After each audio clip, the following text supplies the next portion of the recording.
We are live. Welcome to my video. This is going to be my thoughts on Agents of S.H.I.E.L.D. Season 6, Episode 10, Leap. The episode is rated TV 14, so will this video be? And like all videos I've done on the show so far, absolutely love this episode and the ones leading up to it, and most things MCU and adjacent.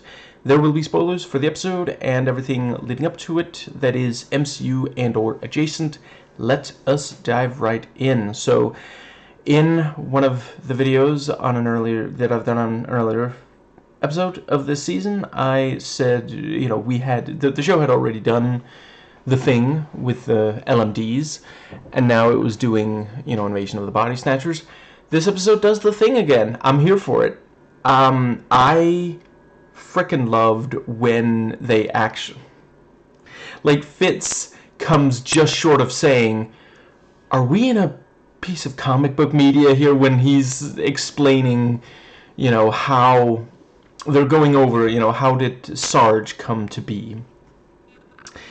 I really love how comic booky, this and other of these, recent comic book media, how comic booky they've gotten.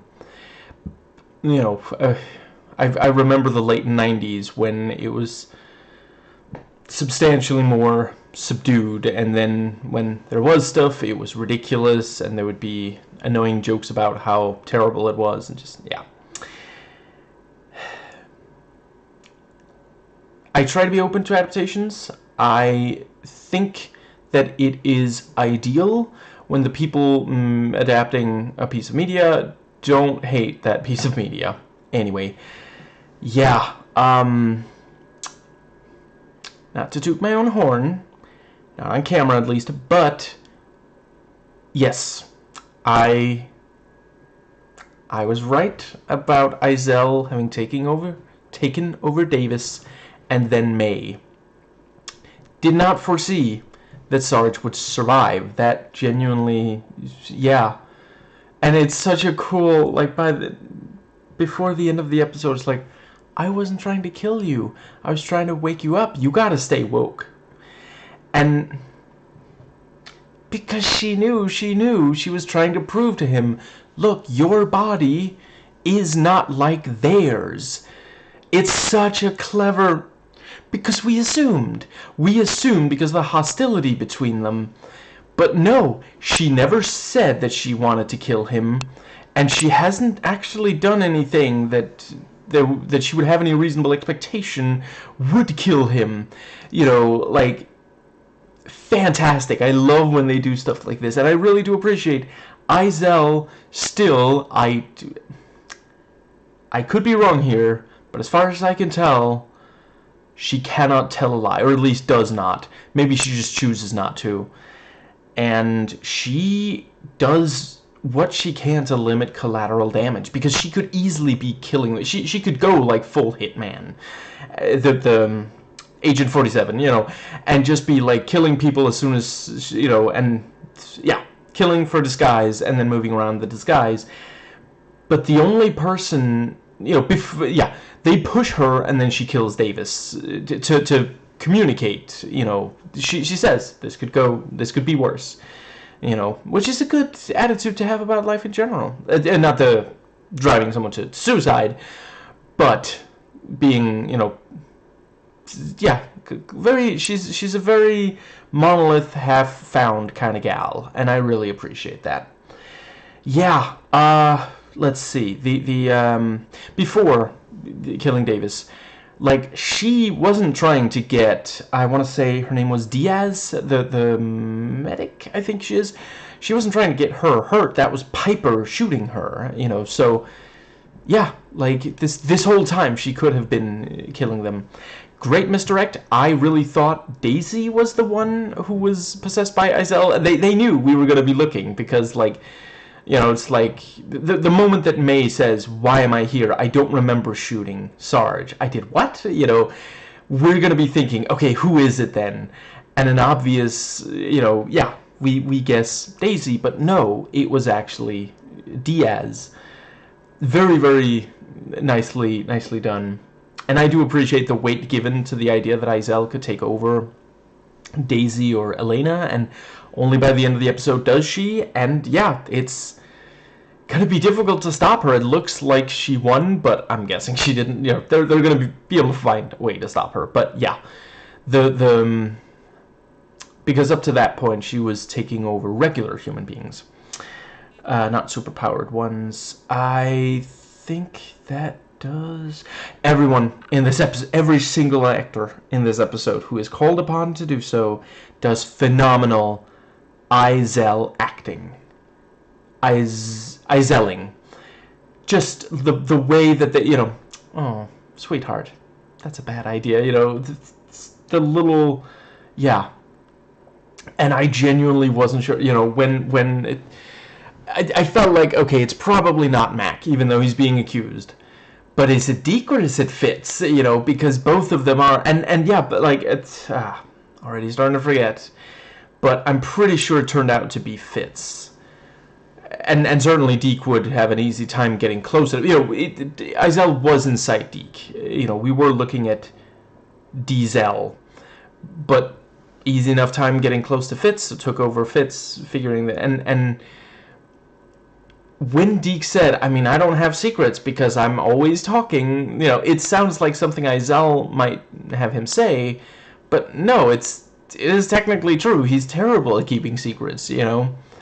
So, let's see. Yeah, and genuinely clever the thing about, okay, everyone think of a secret that someone else in this room can corroborate. You know, that was such a, and the thing, you know, okay, Davis, you're up.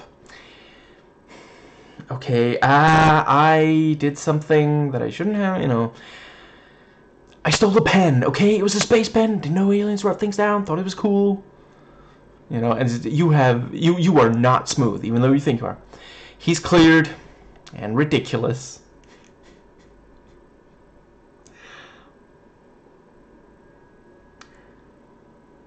I'm not gonna lie, I might feel tempted in his situation. Oh god. It's kind of cool, okay?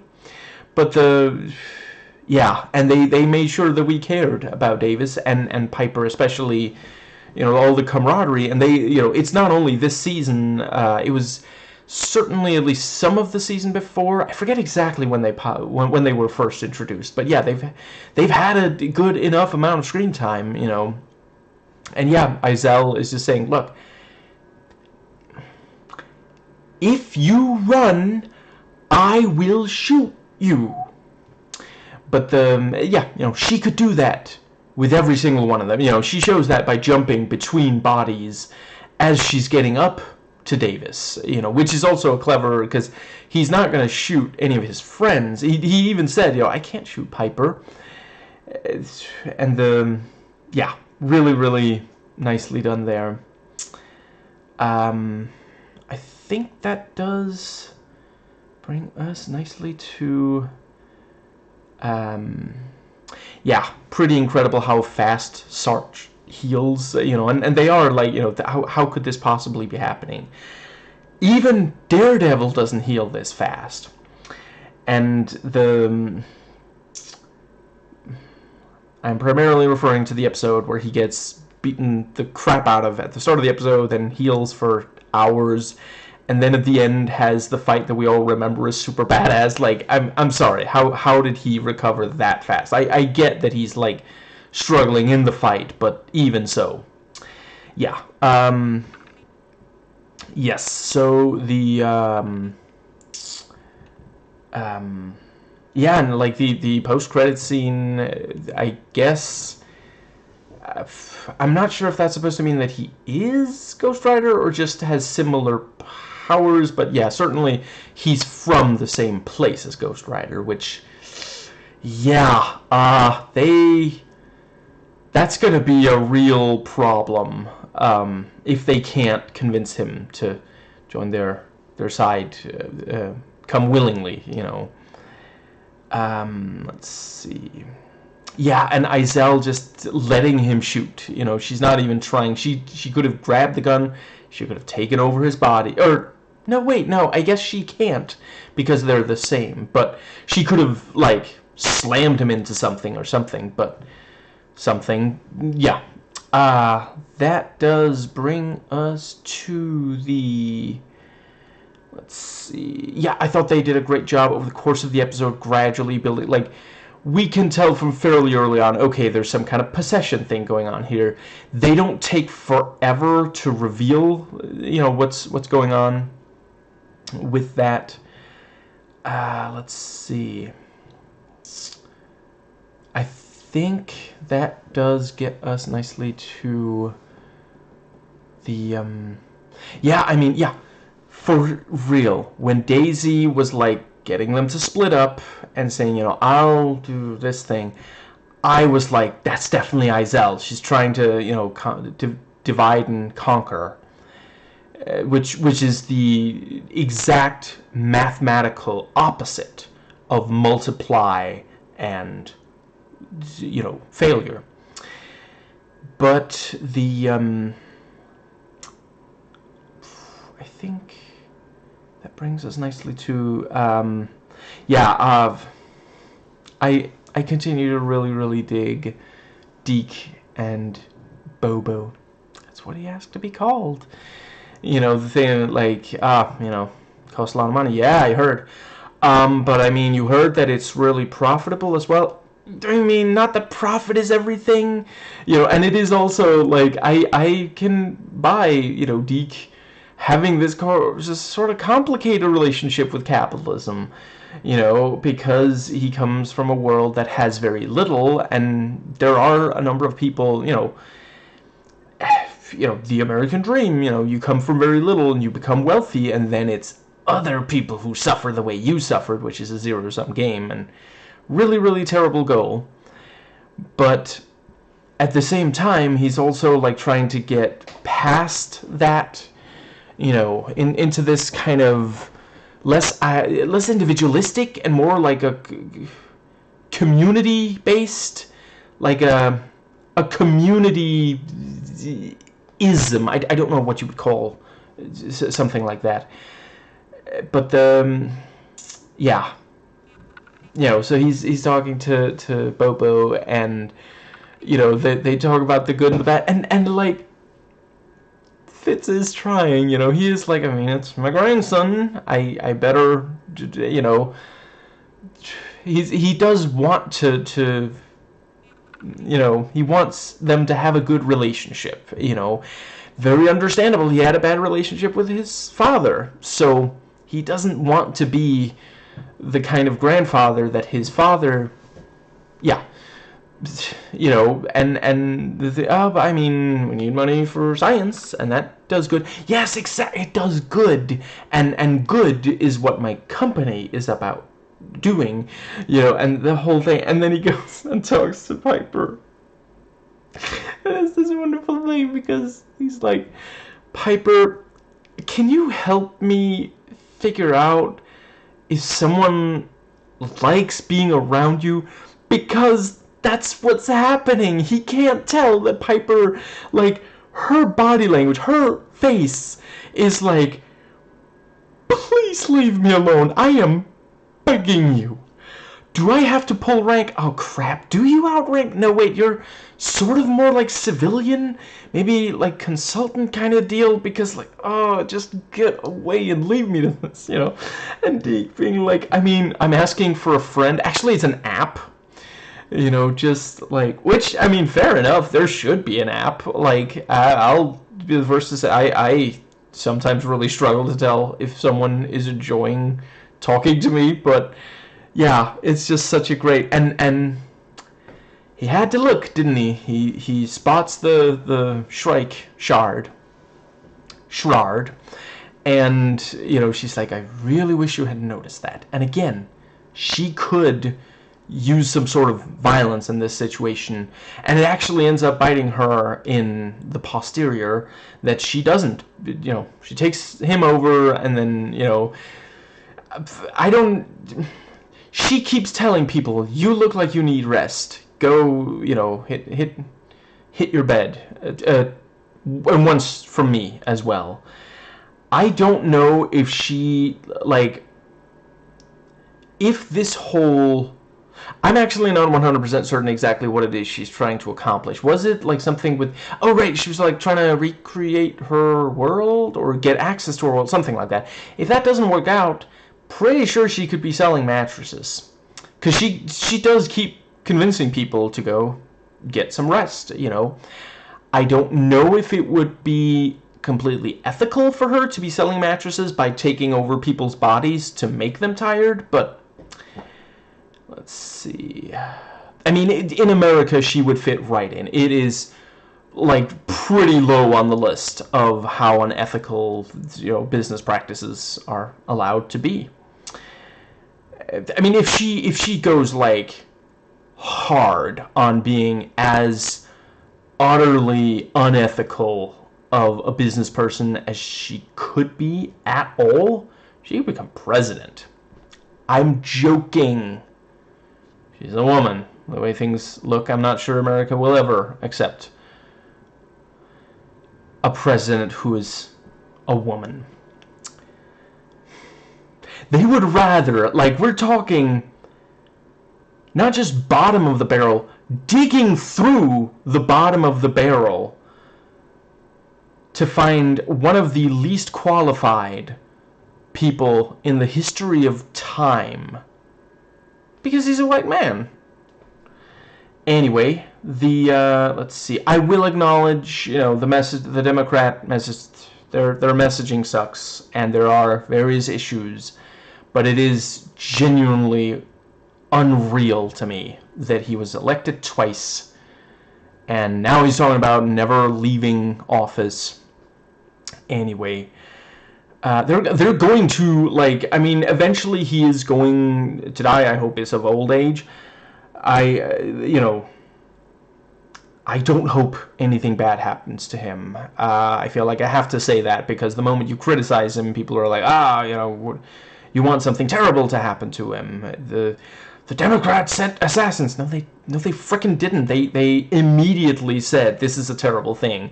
Trump doesn't say this is a terrible thing when one of his supporters does something terrible, including killing people. Anyway, they're patriots. You know, they should be pardoned for violent crimes. Anyway, what was the other thing? Right, yeah. When Trump dies of old age, it's going to be in his will to have him, like, stuffed and, like, be sitting in the Oval Office. And his executive orders will significantly improve in quality. Anyway, I think that...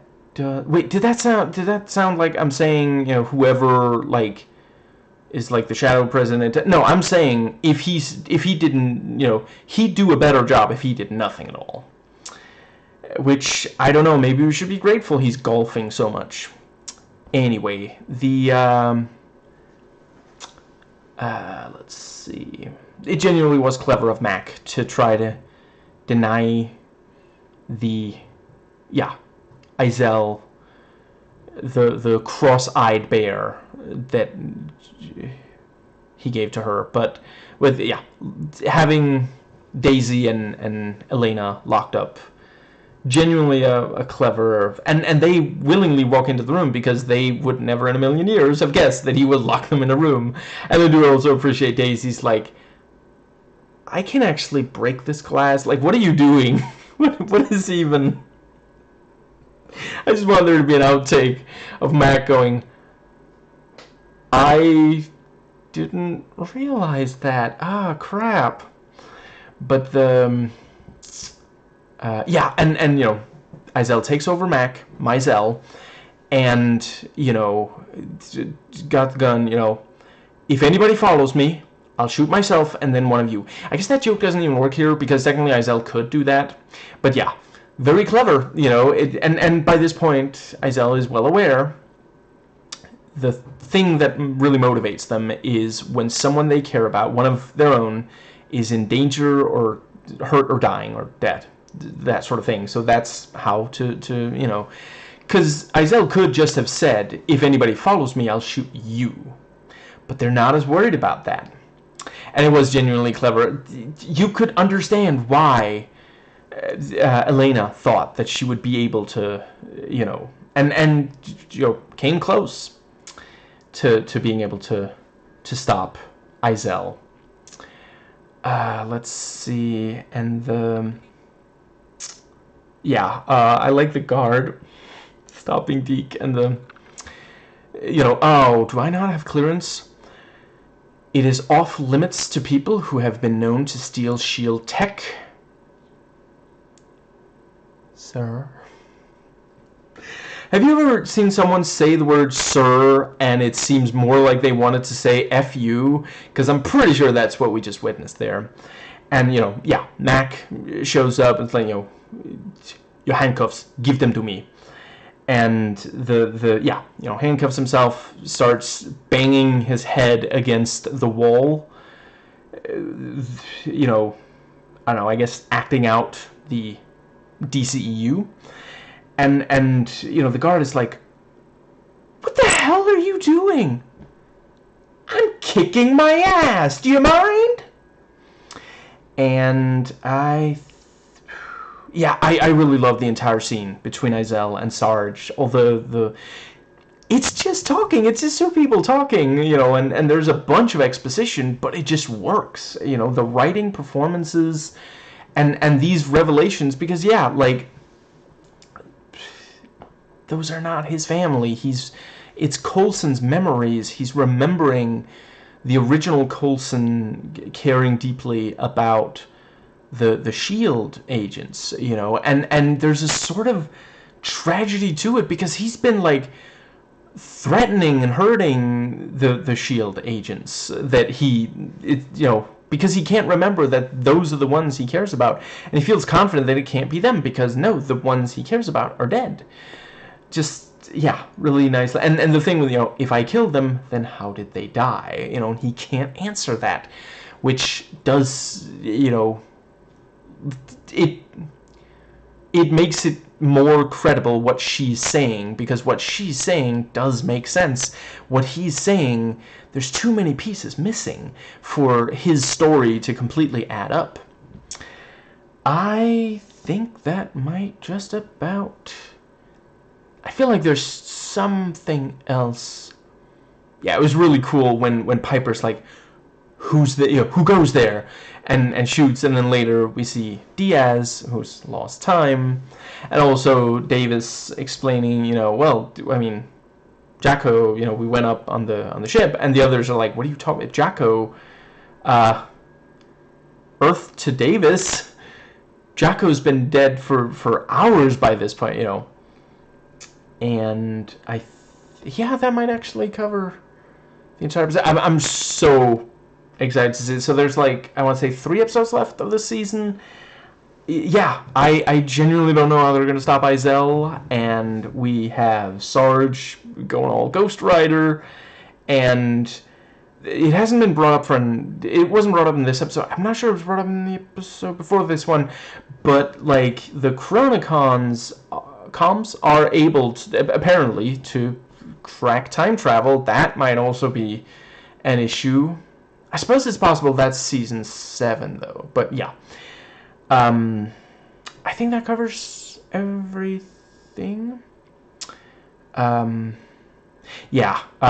quite liked Elena talking to May, and the thing with, you and Mac were obviously about to have sex. You told me to say everything I remember. Nice way of getting that in there, And then she continues, and, I'm in favor of, I think you two make a very cute couple. I do have a few pointers about technique, but maybe there's another time for us to go into detail about that.